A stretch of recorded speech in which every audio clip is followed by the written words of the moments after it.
Ok, bueno, pues me da mucho gusto verle nuevamente. Buenos días, qué bueno que pueda estar aquí. Y pues es un tiempo especial, siempre la palabra de Dios, el poderla leer, el poderla escudriñar, el poder ver que la palabra misma habla al corazón de las personas de una manera muy intencionada, trae mucha emoción, trae vértigo y emoción esto que el día de hoy vamos a poder compartir.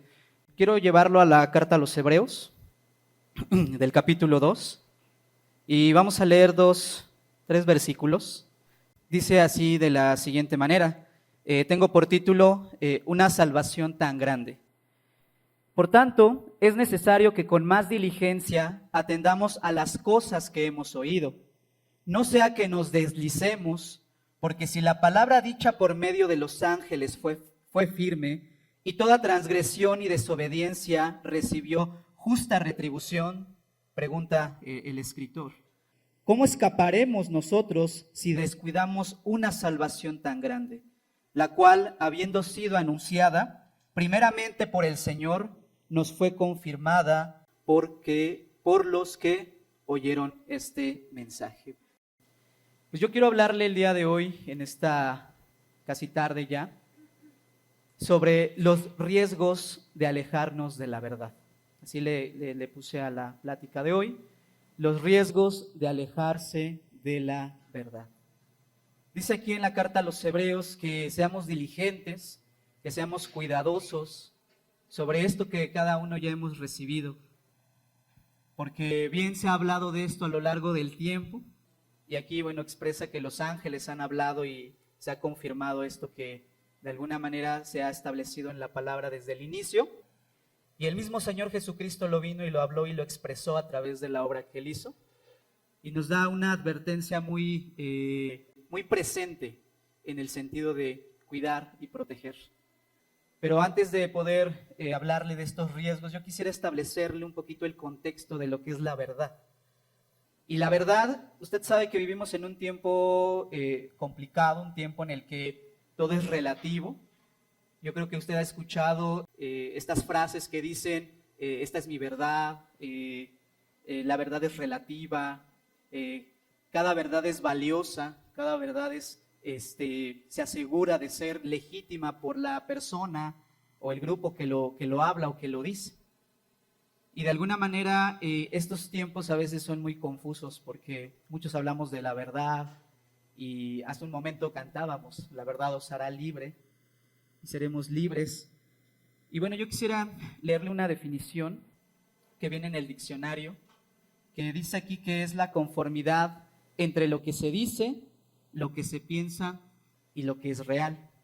Unidas estos tres elementos, podremos decir que se confirma la verdad con los hechos o lo que sucede. Y bueno, hablando de la palabra de Dios, quise hacerle un esquema, un pequeño esquemita ahí, sobre qué es la verdad. Y ahorita se lo van a presentar. La verdad va más allá de no decir, de no decir una mentira, de decir lo correcto. La verdad va más allá de eso y quisiera tal vez llevarlo a ese contexto de la verdad bíblica que nos habla, y aquí hay cuatro elementos importantes sobre la verdad de Dios. En el primero tiene que ver con el carácter de Dios. Dice la palabra de Dios que Él es la roca cuya obra es perfecta porque todos sus caminos son rectos. Dios de verdad, sin ninguna iniquidad en Él, es justo y recto. La naturaleza misma de Dios es verdad. No solo es que diga la verdad, Dios es verdad. Y en su naturaleza, en su carácter, en sus cualidades y en sus atribuciones, Dios es verdad. Entonces, un elemento importante para entender lo que es la verdad de Dios es conocer el carácter de Dios, la naturaleza de Dios misma, que de alguna manera Él habla que es la verdad. Entonces, de alguna manera, si nosotros pensamos en lo que Él es, sus atributos, dice que Él es justo, Él es amoroso, eso es verdad. Dice aquí que de ninguna manera antes bien sea Dios veraz, ¿verdad? Y todo hombre mentiroso, dice la palabra de Dios en Romanos 3:4. Entonces, un elemento importante de esta verdad es que habla del carácter de Dios. Posterior a esto, el Señor Jesucristo es la reencarnación de la verdad. Jesús declara en Juan, dice, yo soy el camino, la verdad y la vida. Entonces, la verdad no es solo una idea doctrinal, no es una idea, un concepto, no es una respuesta, no es un conocimiento, es relacionarnos con la verdad que es Jesucristo. Y esa es la verdad. Y Él nos habla sobre esta verdad que Él es. Entonces, si en un momento vemos que uno piensa, dice y se conjuga esto de la realidad, pues viene a ver este hecho de la verdad. Pero aquí en las cualidades que Dios tiene, pues Él se muestra como la verdad misma. Y otro punto importante que tiene que ver es la palabra. Fíjese que la palabra de Dios se presenta como la revelación escrita de la verdad divina, completa y confiable, inspirada por Dios. El Salmo 119, me gustó lo que expresa sobre esto en el versículo 160, dice, la misma esencia de tus palabras es verdad, tus justas ordenanzas permanecerán para siempre. Entonces, si vemos esto que tenemos aquí delante de nosotros, pues es la palabra de Dios, es la palabra de verdad, expresa la verdad de Dios, expresa lo que Él es, y esta verdad pues es inspirada por Él mismo, pero también nos ayuda a discernir lo que no es de la verdad. Entonces, al decir que no es de la verdad, podemos decir que todo fuera de esta verdad es mentira, o no corresponde con esta verdad. Y bueno, no por orden de importancia ni nada, pero el Espíritu Santo, a la hora de que Él viene después del Pentecostés, en el Pentecostés, pues dice aquí que Él nos guía a toda verdad, nos confirma, nos revela, nos ilumina la verdad en nuestros corazones, en lo más íntimo de cada uno de nosotros.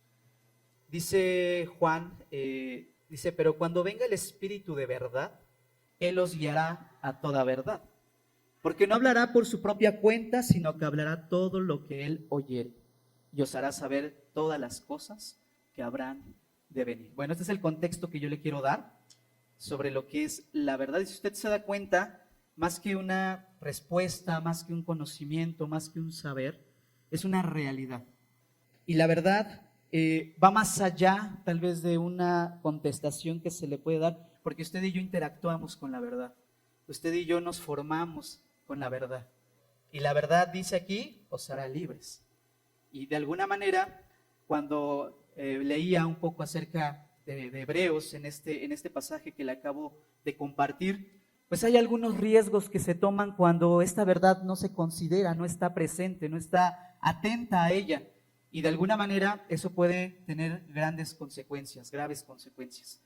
Y eso es lo que yo quisiera compartirle el día de hoy, esperando que este momento del contexto pues le pueda dar un poco más de luz, un poco más de percepción, porque la verdad no es aprendernos versículos, no es recitar salmos, sino que va más allá de esto, y que de alguna manera usted sabe que en la realidad que existe allá afuera no hay verdad, porque una cosa, puede haber realidad, pero no puede haber verdad. Puede haber verdad, pero no puede haber realidad. Por eso se conjuga todo esto. Entonces, todo fuera de esta verdad, pues no podemos llamarla verdad. Y yo quisiera llevarlo al primer punto que quiero compartirle el día de hoy. Nuevamente regresando a Hebreos 1:3. Alejarse de la verdad produce un deslizamiento espiritual.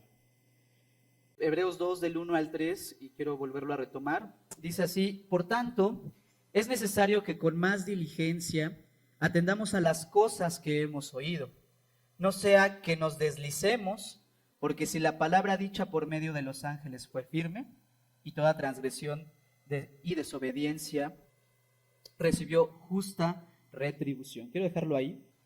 Fíjese que revisando un poco estos versículos sobre lo que habla acerca de ser muy diligentes, ser muy cautos, cuidadosos, centré mi atención en esto de deslicemos. Y fíjese que uno pensaría cuando se desliza, no sé si usted cuando era pequeño o todavía los que en una resbaladilla usted se avienta y ¿cómo va? Nos deslizamos, ¿no? Nos vamos así como, por así que sin freno. Y uno pensaría que el deslizarse es caerse abruptamente o caerse sin ningún freno, repentinamente. Pero déjeme decirle que este verbo de aquí, deslicemos, En el griego tiene un significado muy peculiar y al revisar, pues de alguna manera va conectada con la primera parte que dice diligencia, y quiero compartirle por qué. Esta palabra no habla de una caída repentina, de una caída en el momento, no habla de una caída violenta en ese sentido, en el instante, en el momento, sino más bien habla de un deslizamiento gradual. ¿Qué quiere decir esto? De un deslizamiento poco a poco a poco. Hay una palabra griega que la define, que es pararreo, que precisamente significa deslizarse lentamente, fluir más allá, escurrirse, pasarse de largo sin darse cuenta. Esa es una de las características que tiene este verbo, pararreo, que tiene que ver con el no darnos cuenta que está pasando. Es como lo dejé, me fui un momento, hice mis cosas, pero ya cuando regresé, chin, ya se había ido, ya se había perdido, ya no está. Entonces, no habla de este deslizamiento solamente de una cuestión que se va, o sea, que pasa en ese momento, sino de alguna manera pasa poco a poco a poco. Pareciera que no nos damos cuenta que sucede o que pasa. Y de alguna manera, al ver cómo utilizan, esta palabra la utilizan mucho en el mar, las personas que se dedican a pescar. Quiero enseñarle una foto de un barco, a ver si me la pueden poner. Y bueno, encontré como varios significados, más bien varios contextos relacionados a esto. Y si usted se da cuenta, bueno, esto es más moderno, ya estamos como más en la actualidad, pero en los tiempos bíblicos, usted sabe que había barcos pequeños que estaban atados, así como este barco grande que tiene ahí unas cuerdas, y que bueno, las personas que se dedicaban a trabajar en la pesca dejaban amarradas sus barcas con estas cuerdas que hacían que se quedaran en el puerto o en el lugar donde ellos dejaban, digamos así, estacionados sus barcos, sus botes, y bueno, ellos se iban a descansar y al otro día regresaban nuevamente a sus actividades. Pero algo que sucedía muy común en esos tiempos es que cuando había tormentas o había ciertas mareas que hacían que el barco o que los botes se empezaran a mover, estos amarres poco a poco se iban aflojando, poco a poco se iban aflojando. De tal manera que posteriormente pues el barco o el bote se iba. Y eso pues no pasó de un momento a otro, no pasó en ese instante, sino que fue a lo largo de la noche. Entonces, si nos damos cuenta, algo que sucede cuando la verdad la vamos dejando o se va uno apartando pensando que no es algo que fuera importante o no le damos como esa importancia, pues empieza a haber este descuido y esta falta de atención que de alguna manera, como yo le comentaba hace un rato, es muy sutil, llega como un descuido, pareciera que no pasa nada, lo perdemos de vista y nos enfocamos en otras cosas. Entonces, tal vez el hecho de hacer ciertas cosas, ciertas actividades, de estar en nuestro diario vivir, yo lo relaciono mucho con cuando nosotros estamos con nuestras actividades y esto y establecemos ciertas cosas en nuestra vida espiritual, en estos hábitos que a veces tenemos del congregarnos, de la lectura, del estudio. Y en eso llega un momento en que, híjole, hoy no lo voy a hacer, hoy paso y lo pospongo. ¿Ok? Pero viene otro momento y otra situación y nuevamente, ay, no, yo creo que hoy no voy, no me dan ganas, ahorita hace mucho frío. Entonces, y empiezan a haber ideas, pensamientos que se empiezan a meter en nuestra mente, porque realmente no es una situación que uno pudiera percibir como un peligro grave. Pero eso empieza a generar una situación en nosotros que empieza a alejarnos. Y posteriormente eso aquí yo lo vi muy relacionado con esto de la negligencia, que tenía que ver un poco con lo que sabemos que sucede o sabemos que pasa, pero después esto se convierte en eso, en saber que eso pues pudiera traer algo equivocado y sin embargo pues lo dejamos, ¿no? Pasa, se queda. Y fíjese que la carta a los hebreos realmente no se sabe quién es el autor, pudo haber sido Pablo, pudo ser Apolos también, porque eran gente muy estudiada, aún algunos otros que decían, pero en la carta da muchas advertencias sobre esta parte del cuidado que debe de haber en base a la salvación, en base a este nacimiento espiritual que va teniendo la iglesia. Y es una carta pues digamos así, muy instructiva por todas estas advertencias que dan, porque en el capítulo anterior, fíjese que hablan y cuestionan mucho sobre la autoridad del Señor Jesucristo, al ponerlo, digamos, como los ángeles, y aquí empieza a explicar esa parte de la superioridad del Señor Jesús en base a esa cuestión, a esa característica o a ese atributo. Y de alguna manera lo que quiere dar a entender el autor es precisamente la dedicación y la pericia que se debe de tener en este desarrollo que va teniendo el creyente. Y no pensar que al tenerlo o al haberlo alcanzado, pues ya estemos del otro lado evitando cualquier posible daño, posible causa que pudiera alejarnos. Entonces, por eso da estas advertencias de alguna manera. Entonces, hermano, esto tiene que ver mucho con las alertas que podamos tener, de alguna manera, porque como yo le digo, a veces no nos damos cuenta, son muy sutiles, y pudieran ser cosas, pues también que son parte de las actividades que hacemos, pero hay que ver hacia dónde va esto, qué está buscando, cuál es el propósito de este riesgo, de este peligro que tiene que ver con que nos podamos alejar. Entonces, este deslizamiento espiritual tiene que ver con esto que yo le comentaba hace un rato y que dice precisamente el escritor, ser muy atentos, tengan diligencia, atendamos a las cosas que hemos oído, y dice esto, no sea que nos deslicemos. Y fíjese que esto es muy interesante también porque esto parte de nosotros hacia afuera. Vienen factores externos, pero quien toma la decisión de esto somos nosotros dentro de esa situación o dentro de esa circunstancia. Entonces, nos pide aquí el autor pues ser muy cuidadosos en esto, porque también algo que va sucediendo o va pasando es que el hecho de perder de vista el enfoque correcto en lo que es la verdad y empezamos a enfocarnos en otras cosas, empiezan a haber algunas dificultades, digámoslo así. Primeramente, bueno, yo aquí lo vi, lo observé, dice un descuido hacia la palabra de Dios. Un descuido hacia la palabra de Dios. También hay un descuido en la participación que la iglesia está realizando en la obra misionera que tiene la iglesia. También hay algo que yo veo como muy delicado, que es empezarse a acostumbrar al pecado. Cuando uno se empieza a ir deslizando y empieza a pasar esto, pues sí empezamos a perder de vista las consecuencias que el pecado tiene. Y de alguna manera, y algo que yo notaba en esto que iba estudiando, es la costumbre que ya se va teniendo hacia la interacción con el pecado. Y finalmente se pierde la convicción, el anhelo, el deseo de poder continuar desarrollando esta fe. Entonces, de alguna manera, este alejamiento que produce esto del deslizamiento que yo le comentaba, pues viene a traer esas dificultades o esas situaciones adversas que le quiero compartir.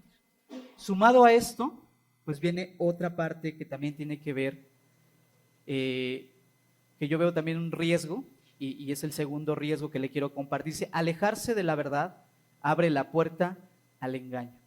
Quiero llevarlo a 2 de Timoteo, capítulo 4, versículo 3. Dice, porque vendrá tiempo cuando no sufrirán la sana doctrina, sino que teniendo comezón de oír, se amontonarán maestros conforme a sus propias concupiscencias. Versículo 4.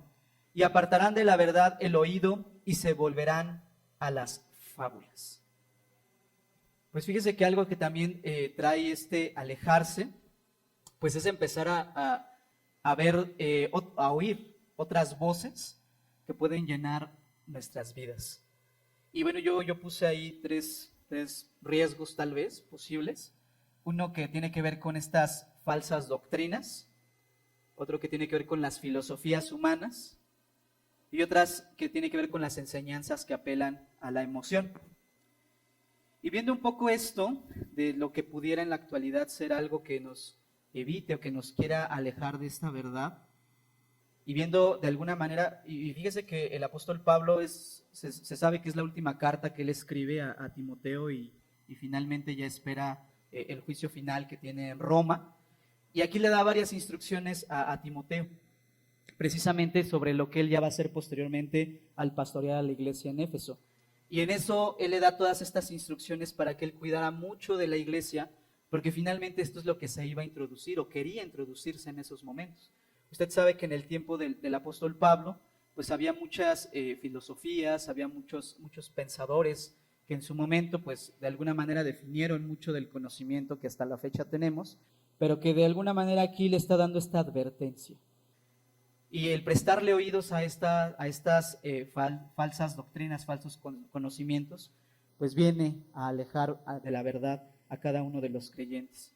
Y fíjese que al leer esto de las falsas doctrinas, en ese momento había algo que se llama el gnosticismo, en ese tiempo, que hablaban acerca de que no acreditaban que el Señor Jesús tuviera esa deidad o tuviera esa divinidad, porque ellos decían, o se decía en ese tiempo, que lo divino no podía convivir con lo humano. Y usted sabe que esa parte, lo humano era malo, era algo que no podría convivir con algo divino. Entonces empezaron a haber varias ideas, doctrinas, que se hablaba acerca de eso.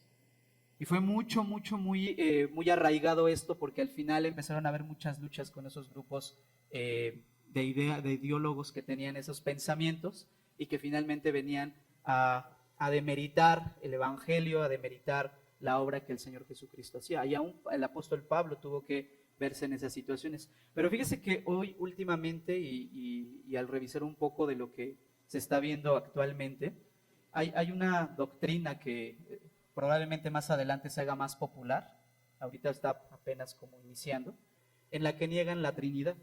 Y eso es apenas, eso tiene poco, no tiene mucho. Pero empiezan a creer que Dios no puede haber Trinidad, o no reconocen a la Trinidad. Y sacan muchos argumentos y les van a dar citas y les van a dar mucha información sobre eso. Y esto que veo, pues si no hay una verdad sólida en la vida del creyente, si no hay una verdad arraigada de acuerdo a lo que la palabra dice, probablemente eso sí desvíe y llegue a pensarse eso.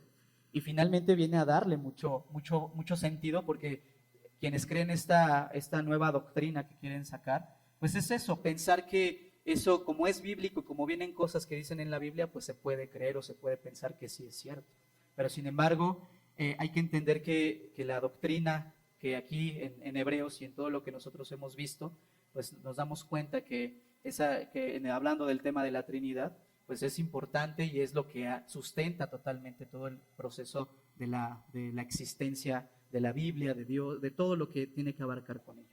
Entonces, sí es importante tener esto bien claro, porque al final esto que venga, pues uno lo podrá asimilar, lo podrá filtrar, porque también esa es otra realidad. Déjenme decirles que la palabra de Dios nos da una capacidad de filtrar las verdades, porque si no ahí nosotros podemos caer en una falsa enseñanza.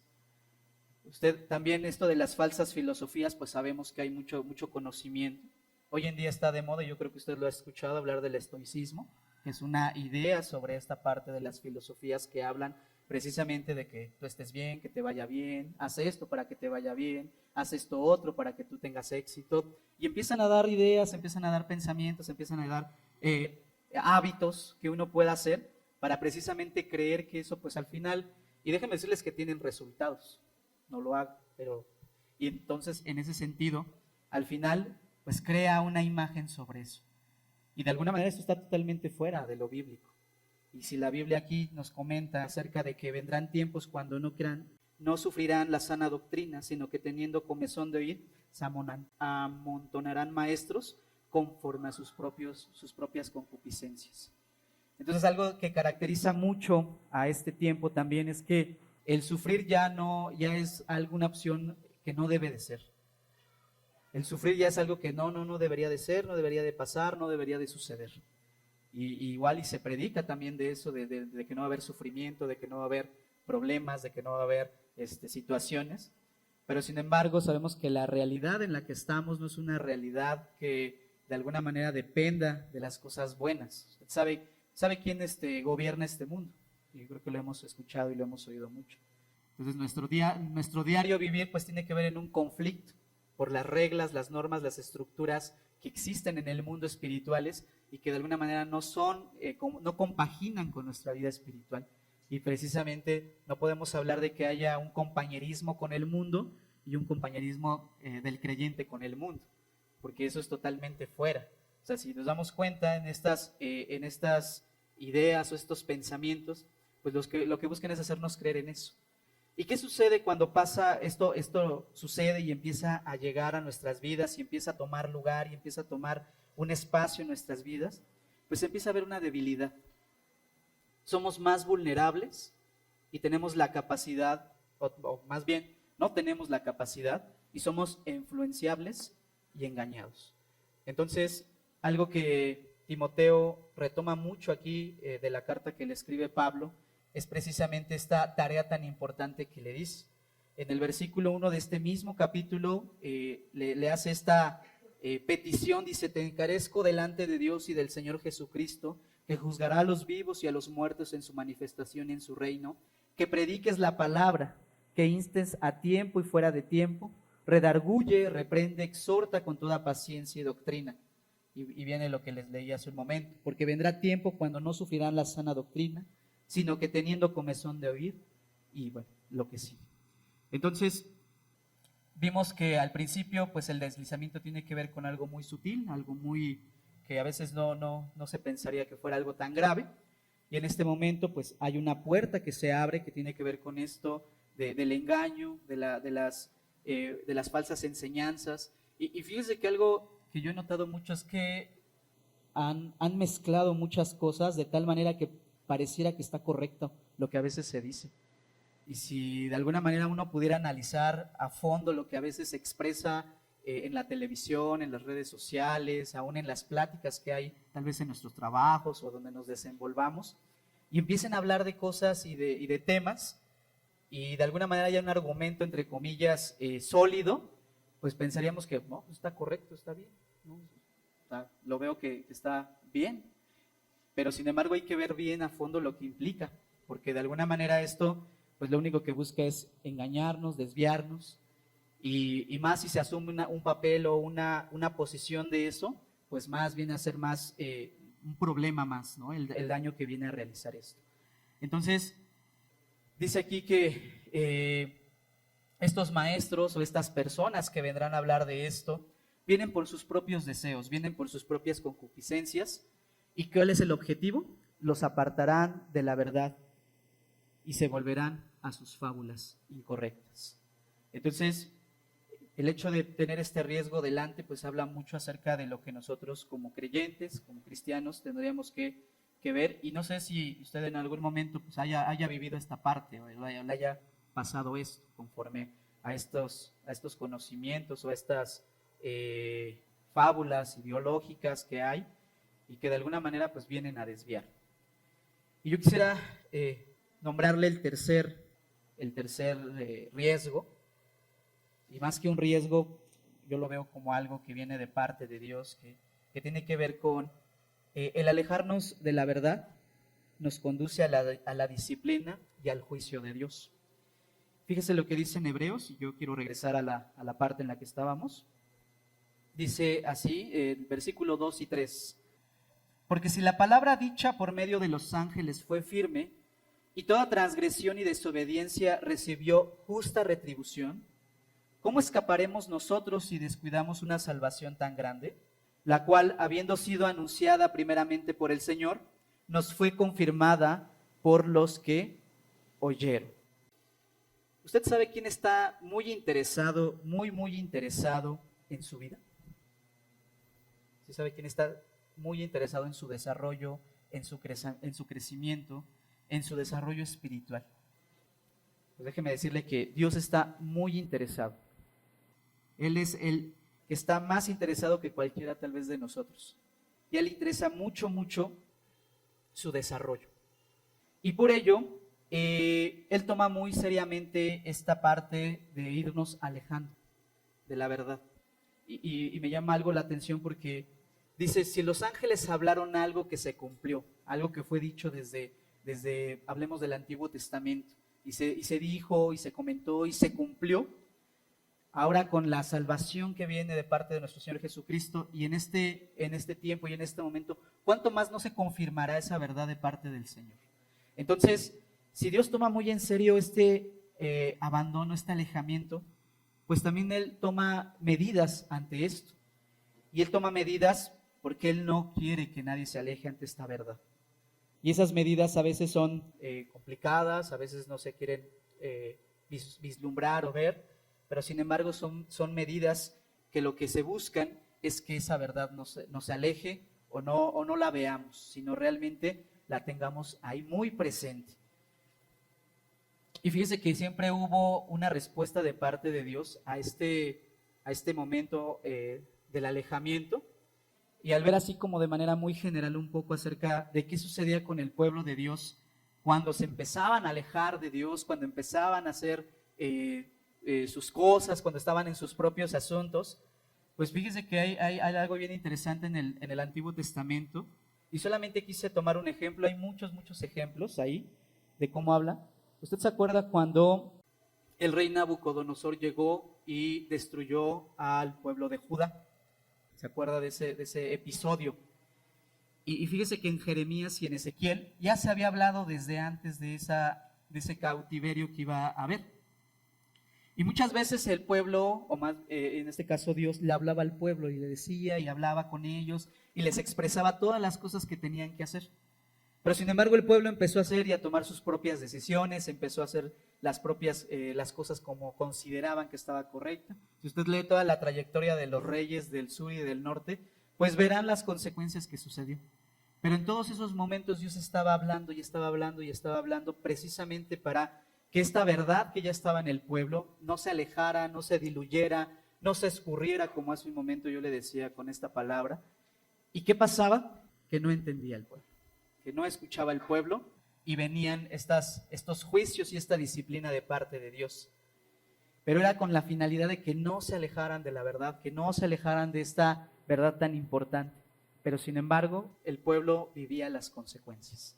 Y estas consecuencias finalmente, y usted podrá ver, todo lo que sucedió, todo lo que pasó al pueblo, todo lo que le costó al pueblo para volver a retomar esto.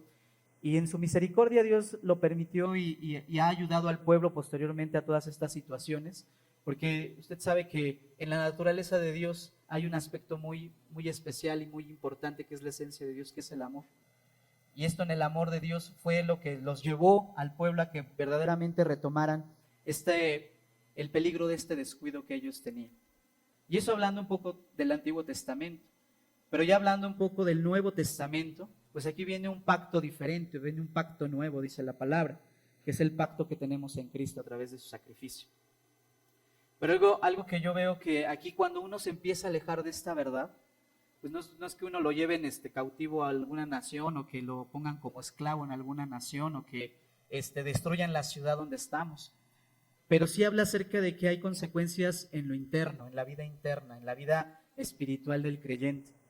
Y algo que a veces se nota, pues es de que empieza a perderse el gozo, la libertad, empezamos a tener un corazón endurecido, empieza a haber necedad en nuestra vida, el perdernos de la verdad que nos moldea, pues empezamos a ser moldeados por las circunstancias, empezamos a ser moldeados por las situaciones que vamos viviendo. Entonces, de este alejamiento de la verdad, tal vez un poco más extremo, digamos, en el sentido de la realidad que vivía el pueblo de Israel, a la realidad que ahora vive el creyente, pues sigue habiendo un riesgo de alejarnos de la verdad. Tal vez ese riesgo que se tiene ya es una parte interna que se expresa, pero sin embargo sigue habiendo consecuencias graves de ese alejamiento. Y el tener un corazón duro, el tener una pérdida de esta libertad, el de sentirse cautivos, el sentirse a veces hasta mal delante de Dios, pues viene precisamente por ese alejamiento de esta verdad que yo le comentaba hace un momento. Y estas consecuencias al final tienen pues un daño a la vida espiritual. Y si nos damos cuenta, esta verdad es una verdad importante, muy valiosa, demasiado, que de alguna manera nos pide aquí el escritor que seamos muy cautos y muy diligentes. Yo quisiera llevarlo y a ir cerrando en este tiempo. Alejarse de la verdad, deslizarse de esta verdad, no es una opción sin consecuencias. El alejarse de esta verdad, el haber trabas para que esta verdad se establezca, pues siempre va a tener un daño, o va a tener una consecuencia, un malestar, un sufrimiento. ¿Qué nos dice la palabra? Yo quisiera terminar con Juan 17. Y aquí, bueno, el Señor Jesús hace una oración por sus discípulos. Y bueno, yo quisiera pedirle al grupo de alabanza que si puede pasar, por favor.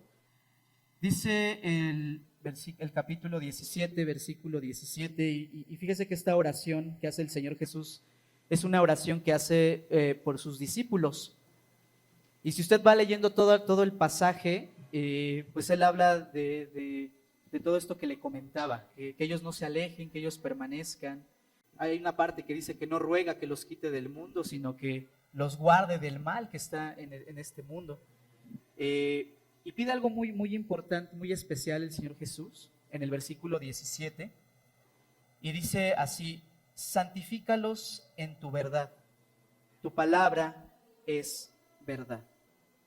Como tú me enviaste al mundo, así yo los he enviado al mundo, y por ellos yo me santifico a mí mismo, para que también ellos sean santificados en la verdad. Yo le haría dos preguntitas. ¿Usted considera que en un momento ha descuidado la verdad de Dios? ¿Considera que en un momento ha perdido de vista esa verdad que Dios ha puesto, le ha permitido interactuar con ella? Y otra pregunta que le quisiera hacer, ¿hemos dejado que haya otras influencias, otras opiniones, el mundo, las circunstancias, las situaciones, que quieran influenciar nuestra opinión más que la verdad de Dios? Y fíjese, yo le digo esto porque estamos en un momento tal vez de nuestra época un poco complicada. En algún momento cuando le daba clases a los jóvenes que ya no están tan jóvenes y ya están sirviendo, y muchos están aquí en la alabanza, en algún momento nos tocó hablar acerca de la época de los jóvenes en el tiempo de los romanos, en el tiempo del Señor Jesús, y los jóvenes actualmente. Y veíamos una característica muy peculiar, que anteriormente había algo que se llamaba el circo romano, y que hubo una época en la persecución de todos los cristianos que los mandaban ahí para que pues de alguna manera confesaran que no creían en el Señor Jesús. Y sin embargo muchos jóvenes en esa época pues les costó la vida el decir que sí creían en Dios. El día de hoy vemos que ya no hay un circo romano, ya no hay una persecución como lo hacían en ese momento, pero hoy en día hay otro tipo de persecución. Hay una persecución ideológica, hay una persecución de ideas, de pensamientos, de una educación que quiere establecer una verdad, de circunstancias que parecieran que no afectan, pero sin embargo cambian el rumbo total de la vida de las personas. El día de hoy todo se suaviza, todo es muy flexible, todo pasa y pareciera que no sucede nada, y sin embargo veíamos que muchos de los jóvenes se sienten vacíos, sin propósito, sin sentido, y al final ellos lo que quieren es una verdad absoluta en sus vidas que los ayude a guiarse cada día en lo que están haciendo. Ellos hablábamos y compartíamos testimonios de otros amigos que tenían, y decían: es que ellos cuando ven a mi familia, ellos y ven a su familia y dicen: oye, ¿por qué tu familia es así y la mía no es así? Entonces los chicos que teníamos en ese momento en clases pues decían: pues hay un principio que es Dios en nuestra vida. Y luego les decían: oye, pero ¿por qué tú no robas? ¿Por qué tú no mientes? ¿Por qué tú no te dejas llevar? ¿Por qué tú no...? Y muchos de ellos en su momento nos decían: es que hay algo en mi vida que no me permite hacerlo. Hay temor en mi vida de que no lo puedo hacer. No es algo que compagine conmigo. Entonces yo le decía: no hay una persecución probablemente en este momento como lo había anteriormente, pero hay muchas cosas que se quieren levantar, que se están levantando, que quieren alejarnos de esta verdad y que finalmente nos quieren dar una posición delante de Dios, creyendo que es la correcta. Pero déjeme decirle que no es así. Y estos riesgos son latentes. Entonces yo lo invitaría a que nos afiancemos de la verdad, esta verdad que cada uno de nosotros tenemos, esta verdad que conversamos tal vez como iglesia y la tenemos como iglesia, como pueblo, nos acompañe en todos los momentos en los que estamos. Porque déjeme decirle que esta realidad no es nuestra realidad aquí, nuestra realidad es allá afuera.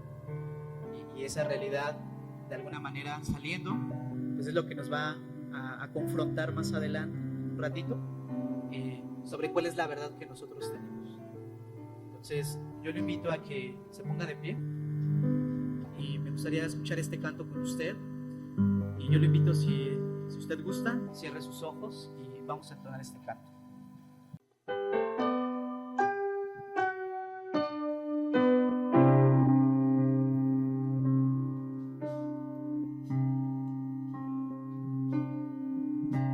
Jesús, Señor de la creación, siendo en forma de Dios, se despojó de sí mismo,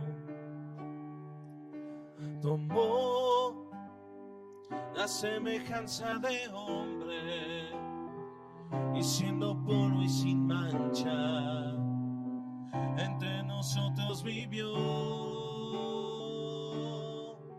Asimismo se humilló, tomando forma de siervo, hasta su vida entregar y en una cruz terminar.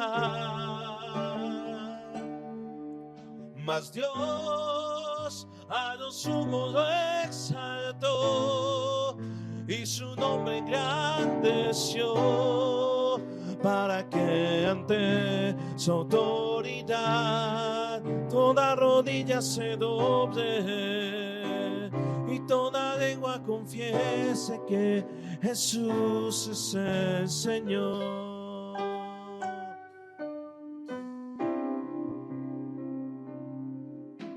Jesús, Señor de la creación, siendo en forma de Dios, se despojó de sí mismo y Él tomó la semejanza de hombre y siendo puro y sin mancha, entre nosotros vivió.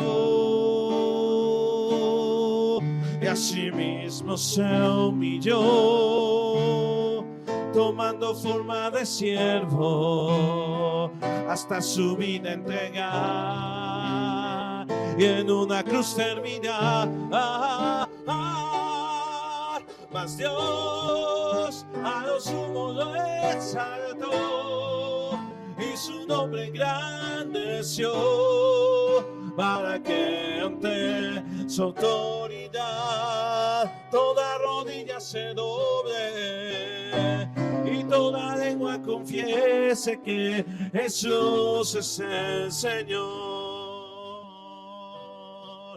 Mas Dios a lo sumo lo exaltó y su nombre engrandeció, para que ante su autoridad toda rodilla se doble y toda lengua confiese que Jesús es el Señor.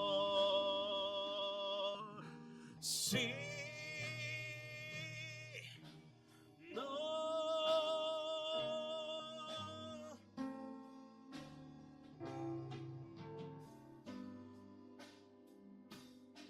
Mas Dios a lo sumo lo exaltó y su nombre engrandeció, para que ante su autoridad toda rodilla se doble y toda lengua confiese que Jesús es el Señor. Mas Dios a lo sumo lo exaltó y su nombre engrandeció, para que ante su autoridad toda rodilla se doble y toda lengua confiese que Jesús es el Señor.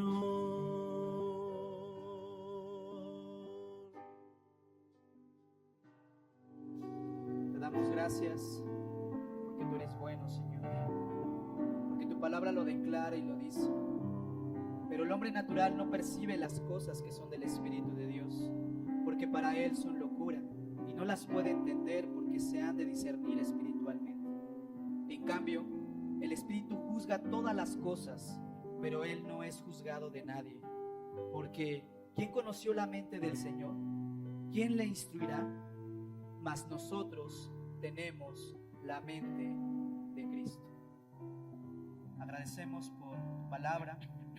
Agradecemos porque eres tú la verdad absoluta, inamovible, que se arraigue en nuestras vidas, que se arraigue en cada familia, que el filtro que tengamos sea en base a esta verdad que eres tú, Señor, la verdad.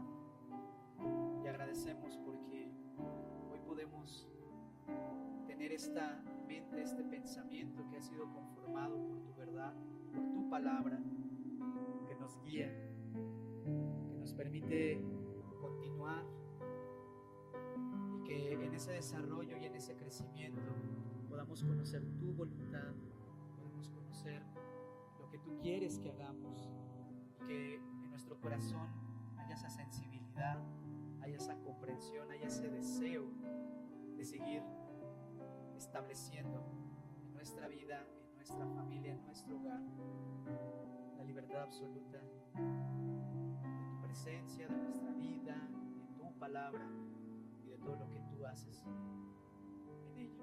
Gracias, gracias, Señor, a través de tu Hijo Jesucristo. Gracias. Amén. Pues estamos despedidos. Muy buena tarde. Dios le bendiga.